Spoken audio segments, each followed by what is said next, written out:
মিয়ানমারের চীন রাজ্যের ফালাম টাউনশিপে ১১ দফা বিমান হামলা চালিয়েছে জান্তা বাহিনী। বিদ্রোহী গোষ্ঠীগুলোর দাবি, একটানা আক্রমণের সময় ৫৮টি বোমা ফেলা হয়। ৩ মাস ধরে অগ্রসর হতে না পারা স্থলবাহিনীকে বাঁচাতেই আকাশপথে জান্তাই অভিযান চালায় বলেও দাবি তাদের। প্রায় ৫০০ সেনা এখনও শহর থেকে ১০ মাইল দূরের গ্রামেই আটকা পড়ে আছে। ক্ষয়ক্ষতি, পলায়ন আর একের পর এক আত্মসমর্পণের ঘটনায় ভেঙে পড়ছে তাদের মনোবল। তাই নতুন করে ২-৩০০ সেনার দল পাঠানো হচ্ছে সেখানে। সামরিক বিশ্লেষকদের মতে, ফালাম পুনর্দখল করতে পারলে ভারত মিয়ানমার সীমান্তের রিখাউদার ও হাখার দিকে বড় আকারে আক্রমণের সুযোগ পাবে তারা।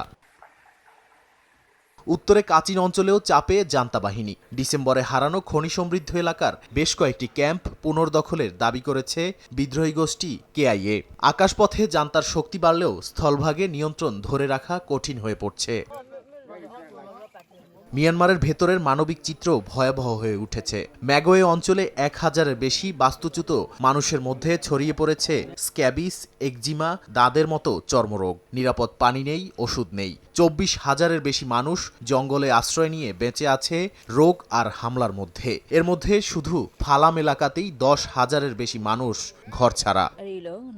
এরই মধ্যে জান্তা পরিচালিত জাতীয় নির্বাচনের বৈধতা নিয়ে প্রশ্ন উঠেছে আন্তর্জাতিক মহলে। ৩ দফায় হওয়া নির্বাচনকে এখনও স্বীকৃতি দেয়নি আসিয়ান। ফিলিপিন্সের পররাষ্ট্রমন্ত্রী জানান, মিয়ানমারের সহিংসতা থামাতে বিদ্রোহী গোষ্ঠীগুলো আসিয়ানকে চাপ দিচ্ছে। অন্যদিকে আন্তর্জাতিক বিচারিক আদালত আইসিজেতে গাম্বিয়া অভিযোগ করেছে, রোহিঙ্গা গণহত্যার প্রমাণ গোপন করতে তথ্য নষ্ট করেছে মিয়ানমার।